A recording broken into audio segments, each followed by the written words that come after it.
কিন্তু বর্তমানে আমাদের ইন্টারনেটে যোগ হচ্ছে, যে কম্পিটিশনের যোগ হচ্ছে। তো আমাদের শুধুমাত্র রোল মডেলে থাকলেও হবে না, আমাদের যে বাস্তবতার সঙ্গে আমাদের এগিয়ে যেতে হবে।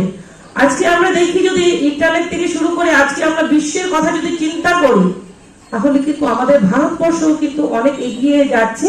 আমাদের মোদীজির নেতৃত্বে, সরকারের নেতৃত্বে আমাদের সরকার এগিয়ে যাচ্ছে। ঠিক সেভাবে একটা পরিবার এগিয়ে যাবে, যেটা হোক আমাদের সমাজ ব্যবস্থা হোক, আমাদের ধর্মের ক্ষেত্রে হোক, সাংস্কৃতিক হোক, যদি আমরা সেই আমাদের যে ভারতবর্ষের সংস্কৃতিকে আমরা গুরুত্ব দিই, তাহলেই আমরা এগিয়ে যেতে পারবো।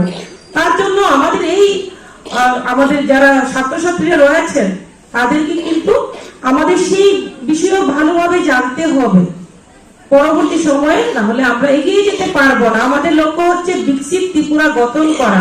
সেই বিকশিত ত্রিপুরা গঠন করতে হলে প্রতিটি ক্ষেত্রে আমাদেরকে সমানভাবে এগিয়ে যেতে হবে। আমাদের একদিকে শিক্ষার ক্ষেত্রে আমাদের জানতে হবে, অন্যদিকে খেলাধুলার ক্ষেত্রে হোক আমাদের এক কথায় আমাদের সমস্ত দিক থেকে এগিয়ে যেতে হবে, অলরাউন্ডার হতে হবে।